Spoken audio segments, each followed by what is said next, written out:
अस्सलाम वालेकुम people, welcome to defence outpost. तो दो काफ़ी इंपॉर्टेंट अपडेट्स हैं आज के लिए। पहला तो केपीके प्रोविंस के अंदर खैबर डिस्ट्रिक्ट में पाकिस्तान आर्मी की जो एक एलीट कमांडो फोर्स है, स्पेशल सर्विसेज ग्रुप एसएसजी, उनकी एक कंपनी के ऊपर टीटीपी के जो फाइटर्स हैं उन्होंने अटैक करने की कोशिश की, जिसके रिजल्ट में 19 जो टीटीपी फाइटर्स हैं उनको मारा जा चुका है और एक एसएसजी का जो ऑफिसर है वो इस ऑपरेशन के अंदर शहीद हो चुके हैं। तकरीबन 60 to 70 जो टीटीपी के दहशतगर्द हैं उन्होंने इस कंपनी के ऊपर, एक लोन एसएसजी की कंपनी के ऊपर मल्टी डायरेक्शनल अटैक किया था। इसकी वजह से कुछ टाइम के लिए एसएसजी के जो ट्रूप्स थे वो थोड़े से डिफेंसिव पोजीशन में आ गए थे और कुछ जो हमारे सोल्जर्स हैं वो यहाँ पर जख्मी भी हुए। लेकिन डिफेंसिव पोजीशन लेने के बाद जब एक कोऑर्डिनेटेड काउंटर अटैक एसएसजी की तरफ से लॉन्च किया गया, जिसमें फिर बाद में अटैक हेलीकॉप्टर्स ने भी पार्टिसिपेट किया, उसके साथ साथ ड्रोन्स ने भी पार्टिसिपेट किया, तो इस कंबाइंड काउंटर अटैक के अंदर तकरीबन 19 जो टीटीपी के फाइटर्स हैं, दहशतगर्द हैं, उनको न्यूट्रलाइज किया जा चुका है। बाकी जो यहाँ पर टीटीपी के टेररिस्ट थे उन्होंने इस सिचुएशन को देखकर भागना जो है जरूरी समझा, लेकिन एरिया क्योंकि पहले ही कॉर्डन ऑफ कर दिया गया था और ड्रोन सर्वेलेंस जो है वो एक्टिवली चल रही थी, तो इस टाइम के ऊपर बाकी टेररिस्ट को ढूंढ कर उनको न्यूट्रलाइज करने का जो एक कॉम्बिंग ऑपरेशन है, सर्च ऑपरेशन है, वो इस टाइम के ऊपर चलाया जा रहा है। ना इंपॉर्टेंट थिंग यहाँ पर यह है कि ऑल्दो एसएसजी की तरफ से इस अटैक को सक्सेसफुली रिपेल किया गया और टीटीपी के जो ऑब्जेक्टिव थे वो कहीं से भी अपनी जो रिक्वायरमेंट है वहां तक पहुंच नहीं सके। जो उनका ऑब्जेक्टिव था कि एक बहुत बड़े नंबर में हमने एसएसजी कमांडोज को जानी नुकसान पहुंचाना है ताकि ये एक बहुत बड़ी एम्बेरसमेंट बने कि आपकी जो स्पेशल फोर्स के इतने सारे ऑपरेटर्स हैं वो एक ही अटैक में शहीद हो गए हैं। तो वो जो एक ऑब्जेक्टिव था वो तो बिल्कुल बुरे तरीके से फेल हो गया। क्यों फेल हुआ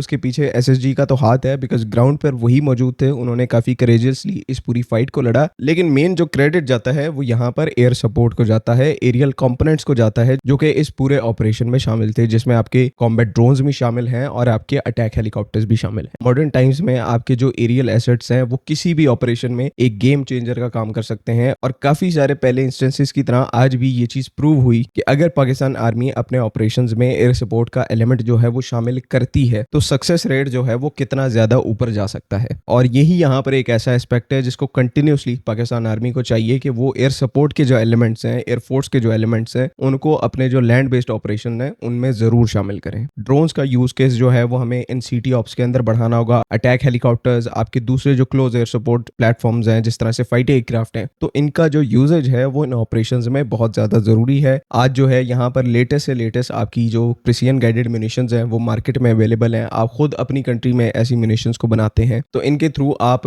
कोलैटरल डैमेज से भी बच सकते हैं और अपने जो ग्राउंड फोर्सेज हैं उनको भी at the same time support कर सकते हैं। खैर दूसरे टॉपिक की तरफ आ जाए तो आप लोगों को बताए 2-3 दिन पहले हमने निमरोज के अंदर पाकिस्तान एयरफोर्स के एक ड्रोन अटैक की बात की थी, जिसमें एक अनआइडेंटिफाइड टाइप की अल्ट्रा प्रिसाइज म्यूनिशन का इस्तेमाल करते हुए एक मूविंग व्हाइट व्हीकल के अंदर एक हाई वैल्यू टेररिस्ट कमांडर को न्यूट्रलाइज किया गया था। और इनिशियली उस बंदे के ऊपर, क्योंकि ये अफगानिस्तान के निमरोज सूबे के अंदर हुआ है, तो इनिशियल इन्फॉर्मेशन ये थी कि ये अफगान तालिबान का कोई एक बहुत बड़ा रीजनल कमांडर था। लेकिन अब जब हमारे पास इन्फॉर्मेशन में क्लैरिटी आई है और थोड़े से फैक्ट्स आए हैं तो अब यहाँ पर ये चीज क्लियर हो गई है कि निमरोज के अंदर पाकिस्तान की जो ड्रोन स्ट्राइक है उसके अंदर बीएलए का एक बहुत बड़ा कमांडर मेहरान लाशारी जो है उसको टारगेट करके पाकिस्तान एयरफोर्स ने न्यूट्रलाइज किया था। और ये अफगानिस्तान के निमरोज प्रोविंस के अंदर किया गया, बिकॉज निमरोज एक ऐसा प्रोविंस है जहां पर ये जो सारी बलोच टेररिस्ट ऑर्गेनाइजेशंस हैं इनकी एक बहुत बड़ी प्रेजेंस शामिल है। इनकी जो टॉप हायरार्की है, टॉप कमांड है, वो इसी प्रोविंस से ऑपरेट करती है। अब ये जो कमांडर मेहरान लाशारी है जिसको पीएफ ने 1-2 दिन पहले न्यूट्रलाइज किया है, ये इतना इंपॉर्टेंट एलिमेंट था इनसाइड बीएलए कि ये उनकी जो सारी हिट एंड रन टैक्टिक्स हैं उनको कोऑर्डिनेट करता था। यानी बीएलए समेत बाकी जो बलूचिस्तान में टेररिस्ट ऑर्गेनाइजेशंस हैं वो कहां पर, किस लोकेशन पर, किस टाइम के ऊपर अटैक करेंगी, वहां से भागेंगी, उनकी हाइट आउट्स क्या होंगी, ये पूरी जो कोऑर्डिनेशन है ये कमांडर मेहरान लाशारी के थ्रू होती थी। और इसी वजह से उनकी टॉप कमांड के अंदर ये एक बहुत इंपॉर्टेंट बंदा था और क्योंकि एक हाई वैल्यू टारगेट था इसी वजह से पाकिस्तान एयरफोर्स ने इसको ढूंढ कर टारगेट करके न्यूट्रलाइज किया है। इसका ऑब्वियसली एक बहुत बड़ा इंपैक्ट हुआ है ओवरऑल। ये जो सारी टेररिस्ट ऑर्गेनाइजेशन बलूचिस्तान में ऑपरेट कर रही हैं, ये जिस तरह से अपनी एफर्ट्स को कोऑर्डिनेट करती थी, वो जो सारा सिस्टम है उसके ऊपर काफी ज्यादा बुरा इफेक्ट हुआ है। यही प्राइम ऑब्जेक्टिव था जिस ऑब्जेक्टिव के थ्रू पाकिस्तान एयरफोर्स की तरफ से, पाकिस्तान मिलिट्री और इंटेलिजेंस जो इदारे हैं हमारे, उनकी तरफ से इस स्ट्राइक को प्लान किया गया था। और जिस तरह से ये फिर स्ट्राइक कैरी आउट की गई, जिस प्रिसिजन के साथ इस बंदे को हिट किया गया, तो वो जो सारी डिटेल्स हैं ऑब्वियसली हम पहले वीडियोस में डिस्कस कर चुके हैं। ओवरऑल पॉजिटिव एस्पेक्ट यहाँ पर यह है कि पाकिस्तान की जो मिलिट्री है वो फाइनली कुछ टाइम से अपने ऑफेंसिव मोड के अंदर आ रही है। पिछले 1-1.5 साल से जो हम इतने टाइम के लिए डिफेंसिव पोस्चर में रहे, उसके बाद फाइनली ऑपरेशन गजबुल हक स्टार्ट किया जाता है। जो इनकी प्राइम कैपेबिलिटीज हैं उनको डिग्रेड किया जाता है और अब यहाँ पर आप देख देख रहे हैं कि पाकिस्तान मिलिट्री जो है वो अपने फुल ऑफेंसिव पोटेंशियल के ऊपर आकर इनको जो है वो खदेड़ रही है। तो नो डाउट ऐसी एक अप्रोच की यहाँ पर बहुत ज्यादा जरूरत थी और अच्छी बात यहाँ पर ये है कि अब इसी तरह से फ्यूचर के अंदर हम नेविगेट कर रहे हैं। आई होप कि तमाम चीजें यहाँ पर क्लियर हैं।